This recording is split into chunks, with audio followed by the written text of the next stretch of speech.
sudah berniat. Saya bilang saya akan adakan semacam lomba bagi pustakawan-pustakawan yang bagus, sekaltim, insya Allah Bu, bisa melihat Mekah.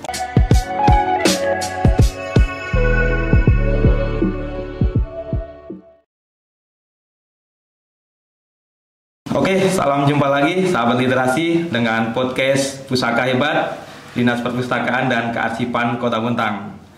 Kali ini kita jumpa lagi dan tentunya dengan pembahasan yang menarik lagi, lebih menarik dari pembahasan kita sebelumnya. Dan alhamdulillah juga hari ini kita sudah kedatangan tamu lagi di podcast kita ini, tamu-tamu yang sangat luar biasa, yang sangat menginspirasi. Akan saya sapa satu persatu, tapi mungkin sebelum itu sebagai awalan saya ingin menyampaikan bahwa pembahasan kita pada hari ini yaitu terkait jurnalistik dan dunia literasi ya. Dari judulnya sudah sangat asik kayaknya. Oke, baik, saya akan perkenalkan narasumber kita pada hari ini terlebih dahulu, sosok yang sangat hebat di Kota Bontang, Ibu Wakil Wali Kota Bontang, Ibu Hajah Najirah. Apa kabar Bu? Ya. Yang kedua ada Kepala Dinas Perpustakaan dan Kearsipan Daerah Provinsi Kalimantan Timur. Beliau jauh-jauh sampai ke Bontang untuk isi podcast kita. Baik, apa kabar Bapak Dr. Andes Muhammad Safranuddin? Alhamdulillah baik, terima kasih. Ya. Baik, untuk narasumber ketiga kita yang mungkin sudah tidak asing lagi, sudah berapa kali kita jumpa di podcast kita, Kepala Dinas Perpustakaan dan Kearsipan Kota Bontang, Ibu Insinyur Retno Febri Arianti. Ya. Baik, untuk mengawali podcast kita ini Pak, diskusi kita hari ini sharing-sharing, mungkin saya ingin bertanya ke Pak Safranuddin terlebih dahulu Pak, karena tadi sudah saya sampaikan di awal tema kita terkait jurnalistik. Mungkin kan itu jurnalis itu seluas apa sih, jurnalis itu seperti apa sih? Mungkin kan teman-teman masih kan ya Pak ya berpikir wah kayaknya itu yang tukang-tukang wartawan atau apa. Mungkin mohon izin Pak, boleh tidak kami diberi sedikit gambaran lah terkait jurnalistik atau kepenulisan agar lebih mudah kami terima sih Pak, yang mungkin yang sebagai orang awam lah. Jadi kami punya gambaran lebih luas terkait seluas apa sih tentang jurnalistik. Mungkin izin Pak bisa disampaikan. Baik, terima kasih atas pertama-tama saya mengucapkan selamat kepada Dinas Perpustakaan dan Kearsipan Kota Bontang yang telah mengundang kami hadir di acara ini. Yang kedua, langsung saja saya jelaskan kalau dunia jurnalistik itu sebuah profesi yang sangat baik, yang bagus. Namun dia juga akan lebih baik lagi jika dilengkapi dengan literasi, terutama bagi jurnalisnya dalam rangka penulisan naskah berita. Karena tanpa literasi itu akan menjadikan naskah yang ditulis akan mengaur gitu ya. Artinya tidak ada mau kemana sih itu. Karena di dalam seorang wartawan jurnalis ya, atau katakan pewarta gitu, ya, dia ada berpegangan pada kode etik. Kode etik. Kita sekarang terus terang saja saya mohon maaf, saya ada juga setelah memegang kartu UKW utama dari Dewan Pers, kita juga saya melihat banyak kita rekan-rekan kita menulis itu terlalu vulgar. Ya. Misalnya contoh kasus misalnya kriminal ya, pembunuhan, itu menyebutkan saja namanya senjata itu tidak boleh, harus dengan spesifik. Misalnya badik, mandau, itu tidak boleh. Seharusnya kita hanya senjata tajam supaya tidak terjadi menambahkan volume. Itu kan itu literasi kita dalam aturan kode etik. Kedua juga misalnya menulis korban katakan pelecehan terhadap anak-anak di bawah umur, itu tidak boleh secara detail di dalam undang-undang perlindungan anak juga tidak boleh. Harus cukup misalnya terjadi di kota A gitu saja, tidak boleh. Yang ini yang tidak boleh, menyebutkan inisial saja kita tidak boleh. Apalagi sampai menulis nama keluarganya, sekolahnya itu. Nah itu rekan-rekan wartawan juga harus memahami itu, karena apabila dia melanggar itu bisa melanggar kode etik dan undang-undang pers. Ya. Baik, berarti memang sangat erat ya Pak ya terkait jurnalis dengan mungkin kepenulisan juga, mungkin dengan juga apa namanya literasi ya Pak ya, karena harus dipahami betul kaidah-kaidahnya mungkin atau kode etiknya tadi. Termasuk kaidah bahasa Indonesianya. Oh, siap. Iya. Berarti memang ternyata jurnalistik itu sangat luas tapi juga bisa disederhanakan ya Pak ya, seperti itu. Yang penting kita tahu prosesnya. Mungkin masih ke Pak Safranuddin dulu. Tadi di awal kan saya sampaikan juga bahwa kita bicara jurnalistik dan hubungannya dengan ASN atau mungkin lebih spesifik pustakawan lah Pak. Itu mungkin bisa sedikit ceritakan lah Pak, apa arti pentingnya lah Pak bagi kita yang ASN ini untuk ya sedikit tahu lah tentang jurnalistik atau mungkin kepenulisan. Mungkin urgensinya sejauh apa sih Pak kita ASN ini yang sekarang katanya ASN sudah harus lebih berkembang lagi, sudah harus lebih inovatif dan mandiri seperti itu, mungkin bisa disampaikan Pak. Ya, itulah cita-cita daripada pemerintahan kita sekarang ini, bagaimana ASN itu lebih berkreasi ya. Dia tidak terpaku dengan apa yang ada di meja saja. Dia lebih berkreatif, lebih kreatif, lebih memberikan produk-produk yang luar biasa. Katakan gitu. Makanya sekarang kan jabatan-jabatan fungsional, jabatan-jabatan struktural sudah berubah menjadi jabatan fungsional. Itu apa? Supaya menantang yang di level-level eselon 4 itu lebih kreatif bagaimana dia berkarya. Nah, berkaryanya tentu dengan kondisi-kondisi dengan jabatan yang ada dia. Misalnya Pranata Humas. Kalau selama ini Pranata Humas apa dikerjakan? Harus lebih kreatif dia. Misalnya dengan kepekaan terhadap kondisi, menyampaikan informasi, mengolah data. Nah, itu yang ditantang sekarang ini. Jadi kita tidak terpaku lagi, gitu-gitu aja ya sudah. Itu ketinggalan zaman sekarang. Nah, sekarang ada zamannya kita ini khususnya kalau menentukan ASN atau humas ya katakan, dia harus berpacu dengan kondisi kecepatan wartawan atau lebih cepat lagi apa masyarakat yang men-share di media sosial itu lebih ngeri. Yang seharusnya kalau di media itu kan misalnya orang yang berdarah-darah tidak boleh diekspos, sudah kita tidak ada lagi yang itu kan dianggap. Nah, ini kita kecepatan kita. Jadi mari kita mengedukasi juga masyarakat. Nanti hal-hal yang mana boleh, yang tidak, atau yang patut dan tidak patut itu kita nah, ASN dengan kondisi sekarang harus siap. Apalagi sudah tidak ada lagi namanya struktural yang di tingkat level eselon 4 itu, karena berarti eselon 4 yang dulu tidak bisa lagi dia berpangku tangan, dia akan bersaing dengan yang lainnya. Sekarang ada P3K diberi kesempatan lebih luas lagi. Nah, ini ya hati-hati, yang dulunya masih jadul-jadul bisa ketinggalan yang rekan-rekan yang baru-baru. Jadi jangan salahkan juga kalau ada adik kita yang baru keluar, dia kreativitas ya, wah itu yang lama-lama bisa lambat laun ya nanti lari ke Brebes Pantai itu. Iya, kasih berarti memang apa ya? Sebenarnya keniscayaan untuk kita sebagai ASN pahamlah sedikit tentang itu tadi apa jurnalistik dan sebagainya, karena kita tentunya ujung tombak ya Pak ya ASN ini ya dari pemerintah yang paling dekat ke masyarakat untuk bisa mengedukasi. Baik, mungkin saya beralih dulu ke Bu Hajah Najirah selaku Wakil Wali Kota Bontang. Tadi sudah disampaikan Pak Safranuddin Bu bahwa memang ternyata pengetahuan kepenulisan jurnalis itu penting ya gitu. Terus tadi kita sudah coba sangkutkan ke ASN.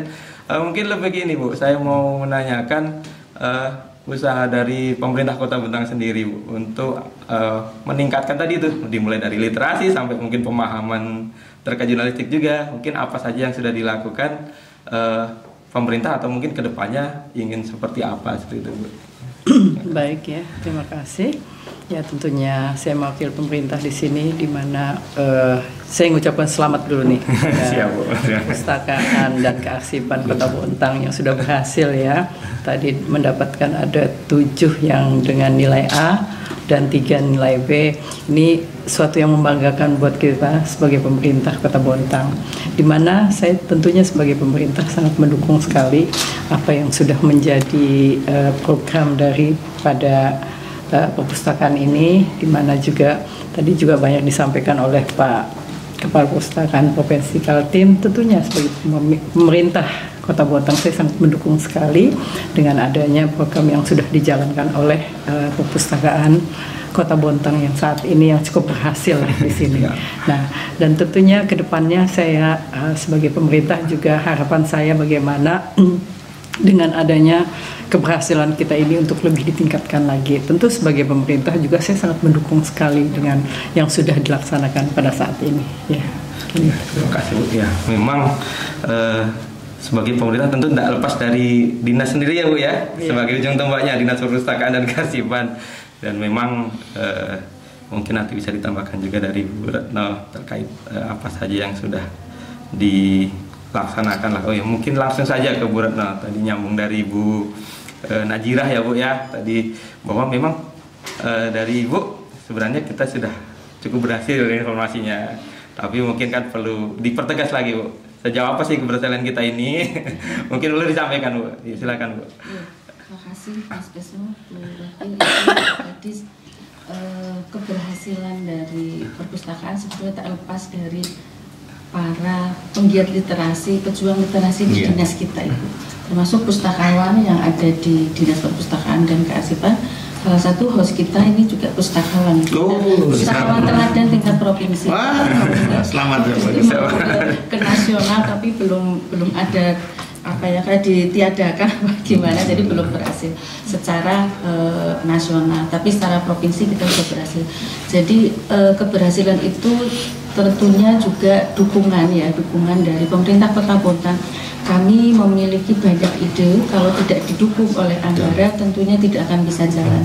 Namun keberhasilan itu alhamdulillah juga didukung dengan pemerintah Kota Bontang dengan pemberian dana dan fasilitas yang selalu kita berupaya untuk kita tingkatkan. Nah, ini yang harus kita selalu kejar, inovasi-inovasi apa sih yang akan membuat perpustakaan itu diminati, didatangin oleh para pemustakanya, sehingga perpustakaan itu sebuah tempat yang nyaman, yang menjadi tempat rekreasi, jadi tempat bondingnya masyarakat, baik itu mungkin antar orang tua dengan anak.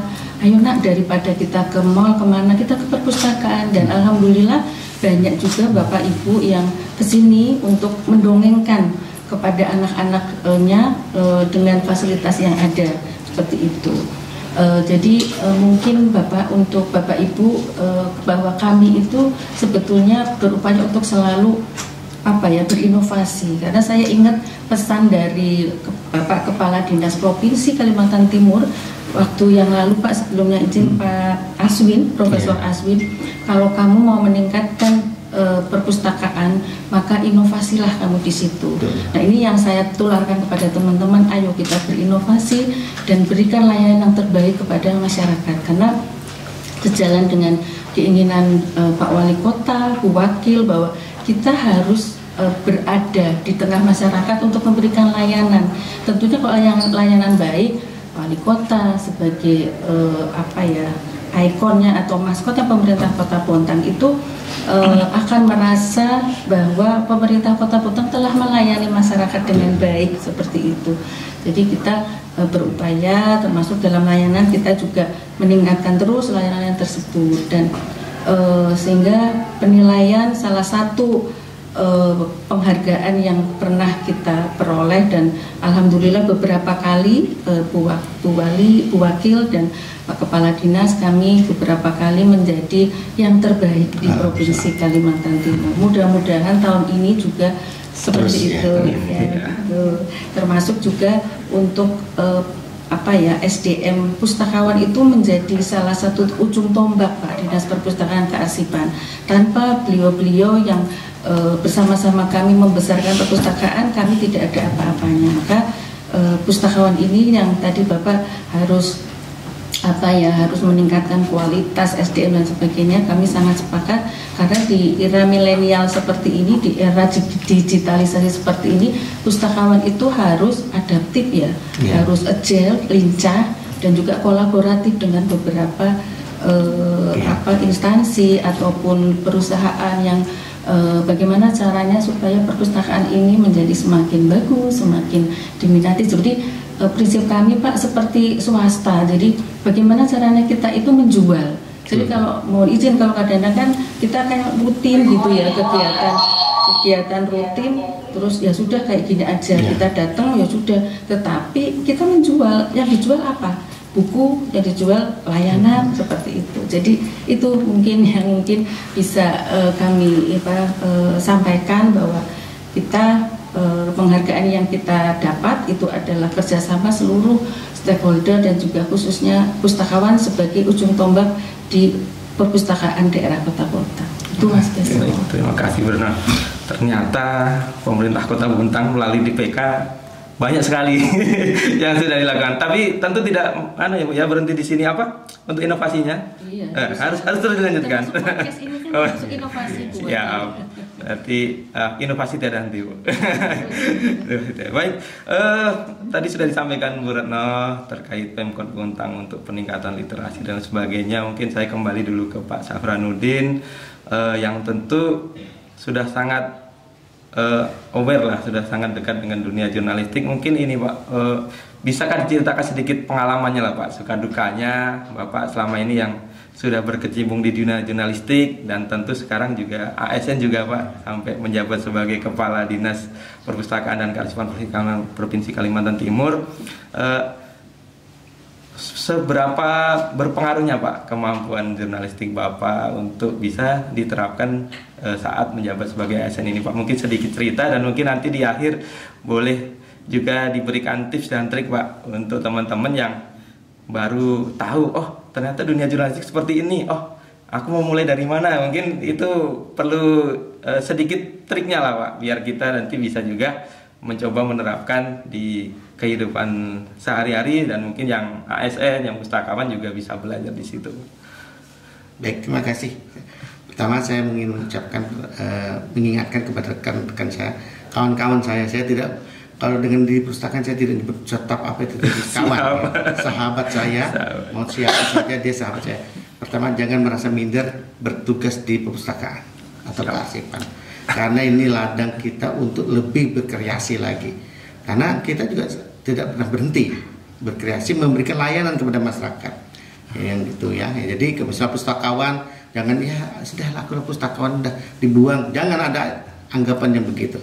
Karena itu saya Bu Wakil sudah berniat, saya bilang saya akan adakan semacam lomba bagi pustakawan-pustakawan yang bagus, sekaltim, insya Allah Bu bisa melihat Mekah. Wah, luar biasa. Itu yang saya rencanakan. Jadi saya bilang itu saya akan siapkan, nanti saya bilang nanti di ulang tahunnya provinsi kita adakan yang khusus. Selain dia mendapatkan mungkin satu pihak, dia juga ada kesempatan untuk mungkin yang non Islam bisa ke tempatnya mana gitu. Ya paling tidak kan sepeda motor bisa lah. Siap Pak. Dan itu Pak Gubernur, Pak Wakil Gubernur sudah mendukung rencana saya, itu saya laporkan semua dan sangat mendukung. Nah, yang terkait dengan jurnalistik Pak Mas Mo, saya ini dulu di jurnalistik itu seperti kecelakaan tuh.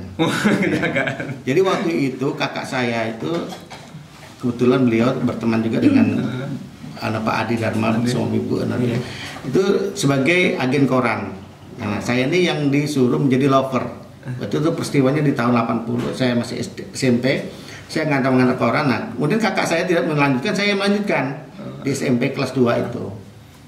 Di sanalah saya belajar baca koran, baca buku. Akhirnya saya tertarik untuk menulis.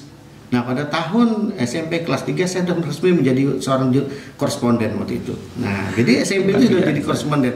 Lama itu saya sudah menjadi anggota PWI dan sama-sama suami Wakil itu beliau di Meranti, saya di BS Jaya dulu namanya. Kemudian terus berlanjut sampailah saya menjadi sampai kuliah kerja itu sambil betul-betul waktunya diatur sedemikian rupa gitu ya. Apalagi menjadi wartawan media harian. Dulu namanya mungkin ada kenal Manuntung ya. Manuntung itu sebelum Kaltim Pos. Nah, sampai Kaltim Pos terus saya. Nah, kemudian saya belajar terus. Nah, saya tidak akan lepas dengan buku-buku. Jadi semua peraturan pemerintah itu saya beli. Karena disitulah literasi kita untuk menjadi jurnalis yang betul-betul kita. Jadi jangan ngawur. Mentang-mentang, saya wartawan, mau apa? Itu tidak ada lagi ceritanya wartawan begitu. Wartawan yang hebat itu ada wartawan yang bisa memberikan suatu karya yang terbaik. Itu yang lebih bagus. Dan saya bangga dengan anak-adik rekan-rekan kita wartawan yang muda-muda sekarang itu sudah berhasil. Contoh Ibu Marga Rahayu Marga, Ibu Marga, reporter RRI. Oh, iya. Itu dulu bapaknya satu angkatan saya di radio pemerintah Tenggarong jadi reporter. Dia itu dulu awalnya juga kayak celakaan, saya bilang kamu ini. Bapaknya bikin berita keluar dan bapaknya nelfon, dia ngetik. Bikinkan berita dikirimlah ke RRI kirimnya. Sekarang dia itu satu-satunya wartawan yang meraih penghargaan dari Adi apa itu lupa saya namanya, pokoknya ada itu sejak saya berdiri jadi wartawan sampai sekarang baru 1 orang wartawan di Kaltim ini. Jadi saya bangga Bu Marga, sebenarnya saya panggil Bapak jangan panggil saya Bu, tapi enggak, sebenarnya saya bangga dengan prestasi ini. Artinya wartawan kita jangan pernah berhenti untuk selalu belajar, ada waktu luang untuk kita selalu menambah wawasan kita dengan cara apa? Hari jadi ke perpustakaan, manfaatkan perpustakaan yang ada. Jangan kita selalu belajar dengan Mbah Google. Kadang-kadang Mbah Google juga bisa menyesatkan. Kalau salah-salah kita mengambil datanya bisa salah. Tapi kalau kita ke perpustakaan ada lengkap di sana. Apalagi kayak Bontang ini luar biasa, sudah di pusat kota, mudah dijangkau ya. Kecil petani ini, jadi bisa nah itulah pada teman-teman wartawan khususnya yang ada di Bontang itu ya, mari manfaatkan perpustakaan ini. Mbak Rena selalu terbuka untuk memberikan apalagi sekarang Sabtu Minggu buka katanya, malah di provinsi belum buka ini jadi itulah, karena itulah kami juga mencoba untuk memberikan kenyamanan. Jadi perpustakaan itu tidak hanya melulu kita mencari buku atau hanya untuk sekedar menghindari dari tugas di rumah ya, ada kerjaan di perpustakaan, bukan. Perpustakaan itu sudah tempat yang luar biasa. Mungkin nanti juga kita kembalikan ya, bisa menjadi pusat UKM, misalnya kegiatan masyarakat ya. Karena di perusahaan nasional tuh Pak Bu masuk. Sekarang ini batik-batik dijejer Bu, dikenalkan semua batik se-Indonesia ini ada ini. Makanya saya sering mengasihkan kalau ada tamu dari perpustakaan saya kasih batik. Jadi khas saya itu batik, misalnya batik dari Bontang nanti gitu. Jadi inilah, jadi perpustakaan jangan dipikir kayak dulu lagi tempat orang buangan. Perpustakaan kan luar biasa. Itulah saya. Nah, saya pikirkan saya ingin memacu teman-teman kita pustakawan, karena ujung tombak kita adalah para pustakawan ini. Itu maksudnya. Jadi kalau jurnalistik itu kalau dia tidak mau belajar ke perpustakaan atau membaca, menambah literasi, dia akan kebingungan menulis berita. Karena menulis berita itu tidak gampang. Kita juga menganalisa, mengolah datanya, bagaimana menyajikannya aman tidak dari pelanggaran kode etik jurnalistik. Nah, itu yang penting. Berarti tadi ya Pak ya, sebenarnya tipsnya sederhana ya Pak ya, membaca ya Pak ya, mencari informasi yang valid dan sebagainya. Jadi bagi sahabat literasi semua yang ingin untuk belajar jurnalis atau paling tidak menulis dulu lah, kita perbanyaklah membaca, karena dari situ kita akan mendapat lebih banyak masukan lagi. Oke, mungkin sebelum lanjut ke pertanyaan berikutnya, saya ingatkan lagi ke sahabat literasi, dan mungkin kebetulan kami hari ini live juga Pak, kita live lewat Zoom. Jadi selain nanti untuk konten podcast ada juga live Zoom. Untuk like, subscribe, dan like untuk di halaman kita di YouTube di podcast Pusaka Hebat. Ya. Baik, terima kasih Pak. Baik, selanjutnya mungkin saya akan ke Bu Najirah lagi, izin Bu, sebagai mungkin sedikit penutup lah untuk kegiatan podcast kita hari ini. Saya minta mungkin pesannya Bu, atau mungkin kesannya untuk, atau pesan-pesan lah untuk teman-teman semua. Kita ada sahabat literasi juga di rumah, mungkin juga bagi teman-teman ASN semua, terkait mungkin dorongan lah Bu agar terkait literasi kita, harapannya seperti apa itu Bu, izin Bu. Ya, baik, terima kasih. Ya, tentunya sebagai pemerintah Kota Bontang di sini, harapan saya ke depan di mana perpustakaan yang ada ini yang sudah cukup bagus ya. Jadi kita melihat tempat dan lokasinya cukup nyaman buat kita, buat masyarakat kita, untuk kita memang banyak menggaungkan kepada masyarakat untuk lebih banyak membaca dan menulis ya. Dalam hal ini juga tentu perpustakaan ini harapan saya bukan hanya di tempat sini saja. Kita ada perpustakaan ini ya, kelilingnya. Ada Ibu. Nah, itu yang lebih kita gencahkan lagi dengan adanya perpustakaan keliling. Dulu juga saya pernah menjadi Bunda PAUD ya. Nah, saya sempat membawa perpustakaan ini keliling, di mana para orang tua kita mendongengkan anak-anaknya, di mana orang tuanya membaca. Jadi sampai di rumah orang tua juga bisa mendongengkan anaknya lagi. Nah, untuk itu jadi tetaplah selalu kita besarkanlah gimana kita menggaungkan perpustakaan kita yang ada di Kota Bontang. Jadi bukan hanya di tempat sini saja, tapi kita bisa masuk ke kampung-kampung perpustakaan kita. Karena banyak masyarakat kita yang males datang untuk ke sini. Alangkah baiknya kita menjemput bola lah di sini ya, jemput bola agar masyarakat yang awam juga tahulah bagaimana perpustakaan itu ya. Jadi itu pesan saya untuk khususnya perpustakaan yang ada di Kota Bontang ini, dan tetap memberikan inovasi-inovasi yang baik untuk kita ke depan. Ya, terima kasih Bu. Berarti ini Bu Retno tugasnya tambah lagi nih untuk bisa mengembangkan, karena sudah ada Bu sebenarnya kan. Setahu saya sudah berjalan ya Bu ya, mungkin tapi memang harus ditingkatkan lagi. Ini sudah pesan dari Ibu Wakil Wali Kota. Dan tentu memang sesuai fungsi ya Bu ya, tentunya ya, untuk bisa menjangkau seluruh lapisan masyarakat. Ya, berikutnya mungkin di akhir acara ini Pak, saya izin juga ke Pak Safarudin untuk bisa memberikan sedikit closing statement lah, atau mungkin pesan-pesan juga untuk sahabat literasi di Kota Bontang Pak, karena banyak yang menonton juga di kanal YouTube kita. Mungkin sedikit pesan terkait literasi, atau mungkin juga terkait program-program yang ada di perpustakaan provinsi, seperti tadi yang katanya ada umroh juga, mungkin bisa juga disampaikan Pak di sini. Jadi nanti informasi bisa tersampaikan ke teman-teman yang ada di Bontang juga Pak. Siapa tahu Bontang dapat jatah. Nah itu sudah Bu, harapannya Bu. Ya silakan Pak.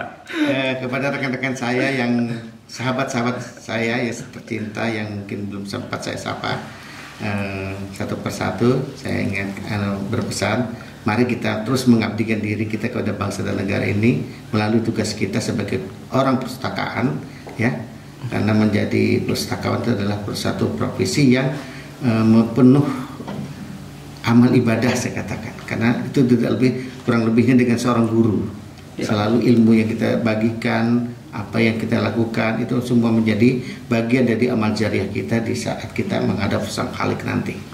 Yang kedua, jangan pernah merasa puas, selalu berinovasi. Mari kita terus timbulkan semangat kita untuk berkarya apapun kondisinya ya, kondisi kita mau bagaimana, kita selalu berpikir untuk bangsa dan negara ini, khususnya Kota Bontang ini, kota yang penuh banyak cerita, panjang sejarahnya ya. Kalau kita gali, itu Kota Bontang ini luar biasa. Saya banyak menggali-gali tentang karyanya dulu Pak Nasir Maparaka itu salah seorang tokoh yang bisa menggali sejarah dari Kota Bontang ini. Nah, bagaimana kondisi Bontang ini? Nah, ini yang penting kita lakukan. Lalu juga kita mendorong anak-anak kita atau adik-adik kita, saudara kita yang masih belum aware dengan perpustakaan, kita lakukan. Bagaimana caranya? Perpustakaan kita lebih nyaman lagi gitu suasananya.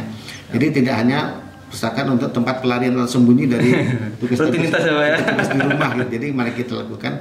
Nah, saya juga mendorong nanti daerah-daerah juga bersama kami untuk menggalakkan yang diharapkan Ibu Wakil tadi, bagaimana bisa lebih beraktivitas di luar, artinya seperti pusling itu ya, memang kadang-kadang itu menjenuhkan, tapi kalau kita bawa dengan desain yang lain itu lebih asik gitu ya.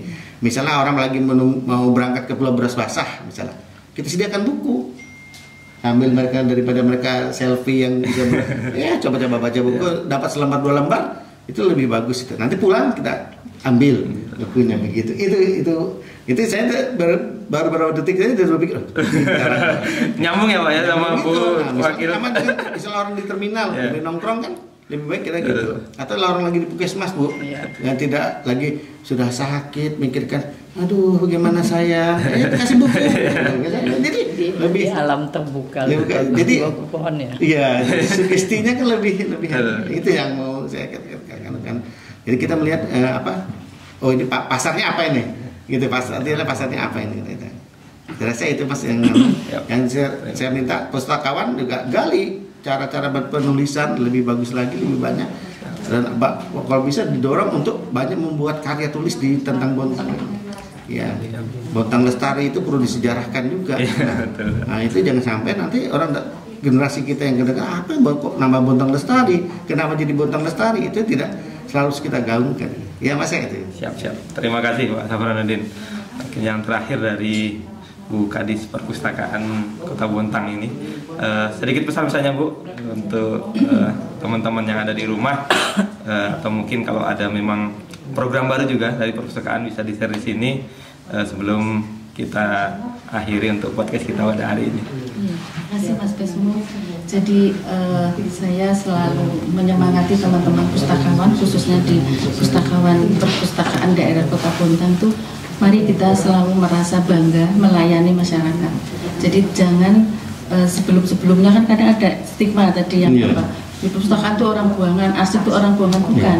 Justru saat inilah kita menunjukkan bahwa pustakawan itu adalah jabatan yang sangat mulia dan banyak sekali sebetulnya yang bisa dikerjakan. Nah itu yang kita selalu menyemangati kepada teman-teman. Jadi banggalah selalu jadi pustakawan, tapi tetap tingkatkan kualitas SDM dengan selalu menambah literasi-literasi yang dibaca, sehingga pustakawan itu akan bisa membantu masyarakat. Apa sih yang diinginkan oleh masyarakat, termasuk pengetahuan-pengetahuan untuk meningkatkan kesejahteraannya. Gitu.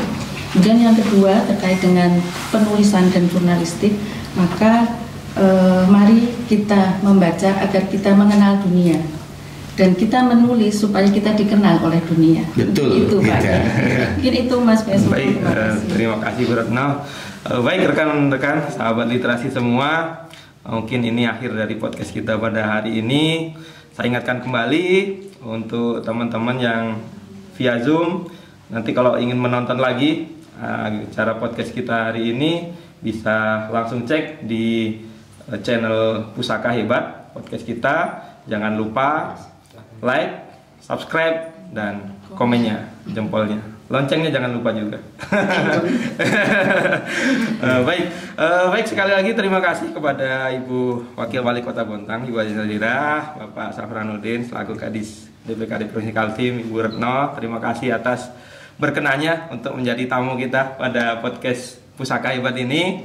Semoga kita bisa berjumpa lagi di podcast-podcast berikutnya, Ibu, karena banyak seperti nanti tema-tema yang menarik untuk dibahas dengan tentu Ibu Wakil dengan Pak Safranuddin juga.